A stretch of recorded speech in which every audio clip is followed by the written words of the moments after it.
Hi friends, this is Tomal once again.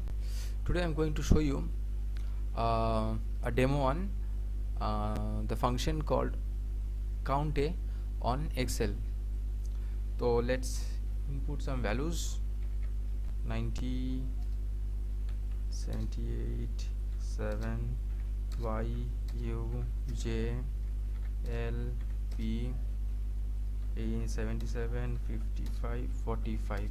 These are the few values I have make some input through with which now I am writing this function CountA, and my first cell address is F3 and the corresponding last cell address is F13.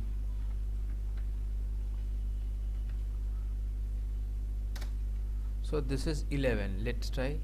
Three values are there, three values, numeric values are above, so 336, and there are five characteristics, alpha numeric value, alpha values.